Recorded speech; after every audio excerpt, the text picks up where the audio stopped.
Hi everyone, I'm Law of the West, and in this episode of Versus, I'm going to be pitting Origen's 300i against the Avenger Titan. I've chosen to match these two ships up against one another because of how remarkably similar they are with regards to crew size, cargo capacity, maneuverability, speed, ability to perform missions, price, weapons, the fact that each one has gone through a rework, and because both of these vessels are considered to be a tier level step up from the basic starter ships. I'd also like to state as a disclaimer that all the information that I'm going to be giving is based on how these ships currently perform in-game, and is not going to be indicative of some of the information that's found on the ship matrix.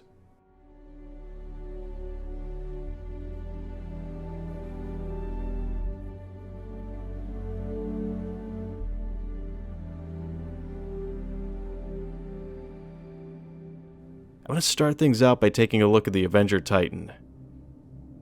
The Avenger series is manufactured by Aegis Dynamics, and was once considered to be the go-to ship for the UEE, acting as their premier frontline carrier plane. After the fall of the Mesa regime, the UEE attempted to distance themselves from that dark chapter of their history and from the Aegis ships which had become synonymous with it. Many of the older Aegis ships, including the Avenger, were decommissioned and replaced by craft that was now being provided by Anvil Aerospace. After its fall from military duty, the Avenger was repurposed as the standard ship for the advocacy and local law enforcement. And now there are three variants of the Avenger that are currently being aimed at the civilian market, which are the Stalker, the Warlock, and the Titan. The Avenger Stalker is specially equipped for bounty hunting, while the Warlock replaces the rear cargo hold with an EMP generator. And lastly is the Titan, which is the cargo hauling variant, and is going to be the ship that I'm going to be using as a focus for this comparison.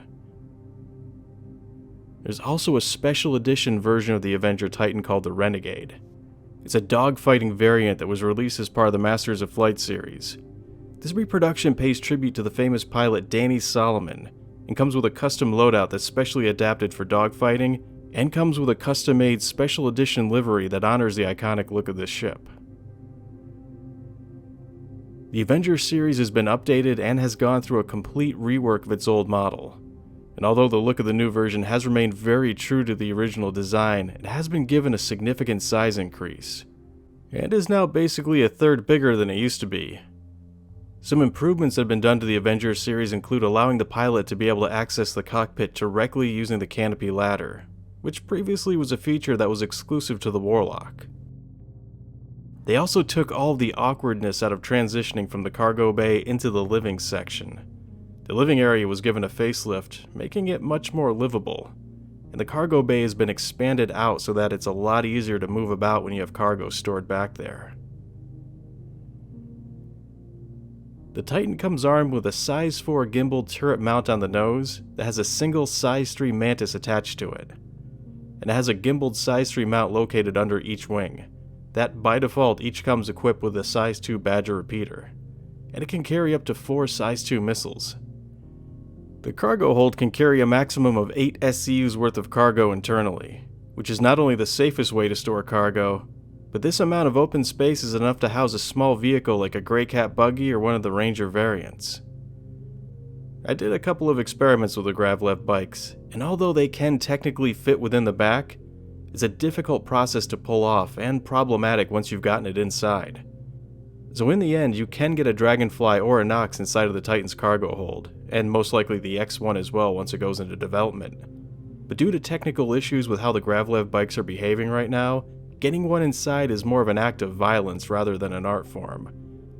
So for now, I wouldn't recommend trying until after they've ironed out some of these issues, but it's still good to know that these vehicles will physically fit inside the back of the Titan as long as you don't have any cargo already stored in there. The central portion of the ship is where the bed is located, which acts as a point that you can log in and out of the game from. Out of all the features that a ship can come with, this is going to be the best one to have access to. It's a convenience that will allow you to not only be able to stop playing whenever you want, but to also be able to pick up and continue playing again from wherever you left off when you log back into the game. Opposite of where the bed is located are a series of components that line an entire wall of the ship's inner hull. This allows you to be able to replace, fix, or add subcomponents to them manually from within the safety of the ship's interior. This part of the ship also connects directly to the cockpit and the cargo bay, providing you with easy access to either one of them. The cockpit remains one of the most unchanged aspects of the ship after the rework, and still has the traditional look of the old console, and retained the same incredible open canopy view that it's always had. There has been some controversy concerning the Avenger series, and that's whether or not it's going to end up being modular like it was originally intended on being, or if it's going to continue to be sold as individual standalone units. By modular, I mean that in essence, you'd be able to buy one type of Avenger chassis, and then be able to swap out whatever you had in the rear cargo bay area for something else.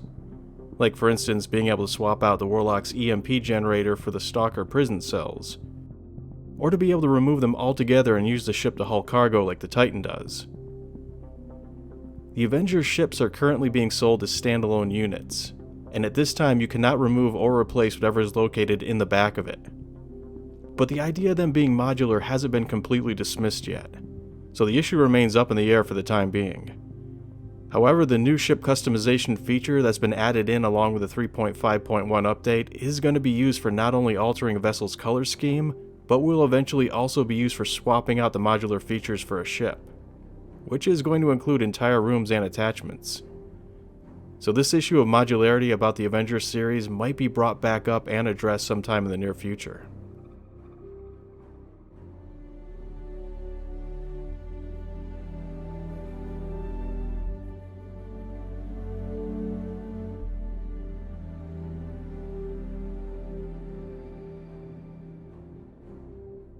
Next, I'm going to move on and talk about the 300i. The 300 series is made by Origen Jumpworks, which is a company that's built a reputation on producing high-end luxury craft that caters exclusively to the rich and powerful alike. They place a heavy emphasis on not only the physical looks of the ship, but also the quality and performance of their spacecraft as well. Origen has a diverse lineup of ships that includes open canopy cruisers, single-seat speedsters, and luxury yachts. But a bulk of their lineup consists of high-class touring vessels like the 100 and 300 series, the 600i, and the 890 Jump. The closest thing that Origen has to a mass-produced item would be the 300 series, and is considered to be the workhorse within their lineup of ships. Like the Avenger, the 300i is one in a string of vessels that are all variations upon a similar theme. Each one of the ships in the 300 series uses the same basic chassis and is then outfitted to be hand-tailored for a specific function.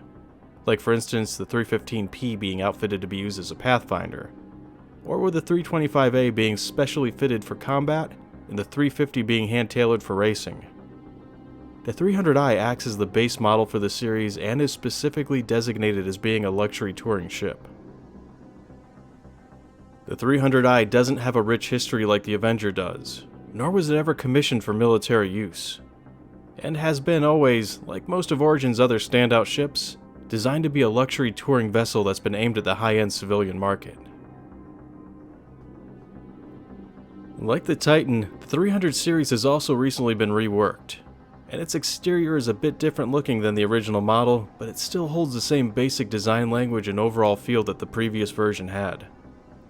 You'll find that a majority of the rework's focus has been placed on the ship's interior, and they've done a great job making better use of the space by simultaneously creating a more open feel when you're inside of it, while also managing to get more onboard facilities packed into that same amount of space.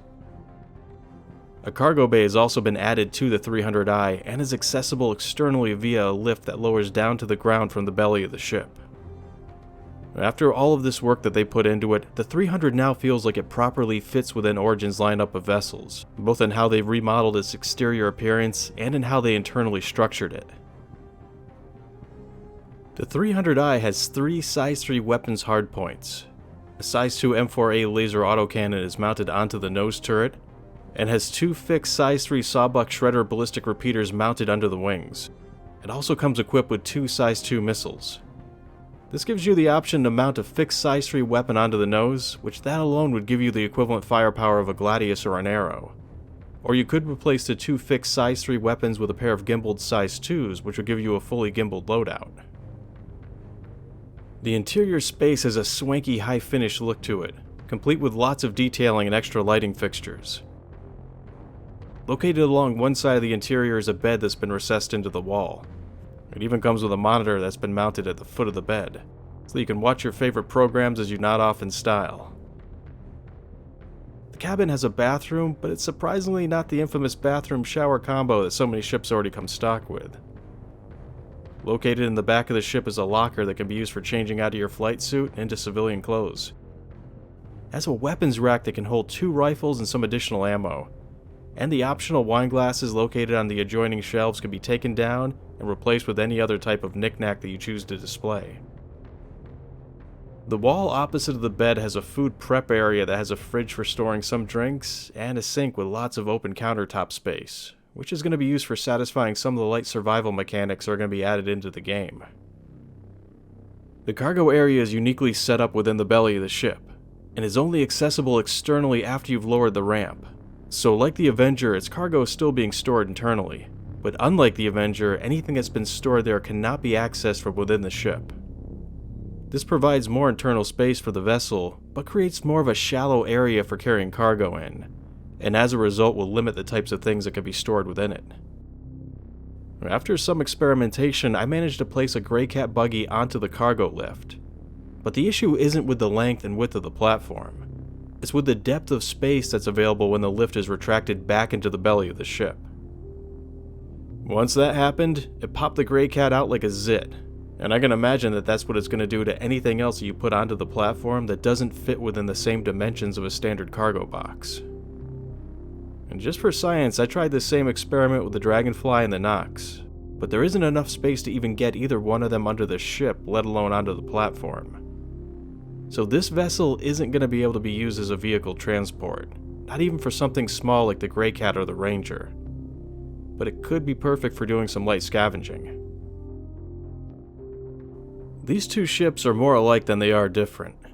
They can carry the same amount of cargo, and they can perform on an almost equal level. To be specific, the 300i has a slightly faster SCM and afterburner speed, and a slightly faster X and Z axis acceleration rate, while the Avenger has a faster pitch, yaw, and roll speed, as well as a faster Y-axis acceleration rate. But honestly, all these numbers are so close to one another that it doesn't amount to giving any real advantage to one over the other, and both average out to be about the same in their overall performance. They can also be used to go on any mission that isn't specifically career path based, like mining or salvage. Both the 300 and the Titan are currently flight ready, and are both permanent additions to the ship's store, with the Titan selling for $50 and the 300i costing $55. These two ships have an equally open field of view from the canopy, and they both have a minimum and maximum crew size of 1. When it comes to components, both ships have the same type and number, with exception to the 300i having one additional small fuel tank. I can see each of these ships as being a good choice for people that want to get a little bit more out of their vessel than the basic starter ship provides, but also don't want to pay through the nose for that privilege. Despite all of these similarities, there's also some noteworthy differences that really helps to set them apart from one another. The two ships may have the same number of hardpoints, but the Titan has a nose turret that's a full size larger than the 300i's, and also has double the number of missiles, and it comes stocked with a fully gimbaled loadout. I generally tend to prefer having a loadout that's either fully fixed or fully gimbaled. And this is unlike the 300i's split loadout, which, if you want to take full advantage of the benefits that a fixed loadout gives you, then you're going to have to upgrade the nose turret. Or if you want to have a fully gimbal loadout, you're going to have to manually add gimbals to the wing-mounted weapons, which would downgrade them to size 2s. When comparing the 300i to the Titan, it may end up being a slight step down in its weapon capabilities, but it's more than a step up with regards to onboard facilities. It has a built-in locker, has a weapons rack, a bathroom, place for food prep and storage, and has a slightly swankier bed with a TV that's been built into it. All of these elements are going to contribute to breathing life into the player's experience, and add to their survivability, as well as freeing them to travel further for longer periods of time. Being able to satisfy all the survival mechanics from within your ship means that you're going to be far less reliant on a landing zone or a space station to take care of your needs, while the locker and weapons rack means that the player is going to be better equipped for engaging in FPS combat immediately after jumping out of the ship. It also has a sunroof that practically runs the entire length of the ship, which creates a sense of openness and provides an incredible view of the surrounding vista. It's details like this that really separates the two ships. To some people it's a superfluous addition, while to others it's the very thing that attracted them to the ship in the first place. The idea of virtual comfort has come under fire repeatedly in the forums with regards to some of the Star Citizen ships. But no matter what your personal opinion may be on this, to some people it does matter, and the extra attention that's been given to the ship's interior can really add to a player's overall experience and enjoyment of the game. So you could say that the 300i takes a step down in weapons capabilities, but a step up when it comes to player survivability. This of course is for now a matter of convenience, because in the future some of the crates that are carried in the Titan's hold could be used for storing heavy armor, more ammo, food, and better weapons. So the Titan could reserve some of its cargo hauling space to be used for internal storage, allowing you to carry extra stuff and to be able to retrieve it without having to leave the ship. The Titan may not have immediate access to the same number of onboard facilities, and it may not have a comparable amount of open space within it or even internal windows. But it does still have the classic sleek look of an Aegis ship on the exterior, with a more practical interior design to it. The interior hull is partitioned off into 3 sections, which is a good thing in case of a hull breach, and it provides a series of choke points to hold the enemy off from in case you've been boarded. But it also creates a sense of claustrophobia within it, making the interior feel smaller and more hemmed in than it has to. Also, the lack of any interior windows lends to intensify this closed-in feeling when you're walking around inside of it. In summation, the Titan's a bit more combat ready than the 300i. As a larger nose turret, by default it comes with a fully gimbaled loadout, has double the number of missiles, its internal storage is more accessible, and it's capable of carrying a small vehicle inside of it. It may not have a lot of amenities, but it does come with a bed, which is arguably the most important one out of all of them, giving the player the ability to log in and out of the game at will. So my personal recommendation would still lean towards the Avenger for anyone who's looking for a ship that can handle doing all the available missions that are currently in-game, that can do some light cargo hauling, who are interested in having a ship that's more combat ready, and are planning on making use of the conveniences that the internal storage structure provides, like being able to carry a small vehicle or using some of the cargo space for storing your personal items.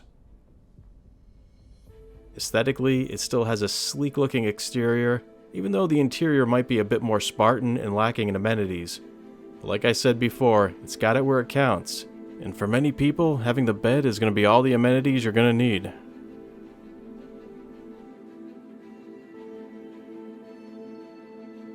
The 300i can also handle doing all the missions that are found in the Contract Manager. It can haul the same amount of cargo, but it seems like it would be a better choice for people who wanted a ship that places an emphasis on being more self-sufficient. It has a greater potential for exploration, and aesthetically speaking, it provides more of a visual experience for the player to indulge in. Its onboard facilities are going to be enough to satisfy all of your survival mechanic needs, and having quick access to a locker and weapons rack provides better support for going on FPS missions. It does a good job of providing a little of everything without having to sacrifice too much in any one particular area in order to do so. That's going to be it for this edition of Versus. Thanks for tuning in, and take care, everyone.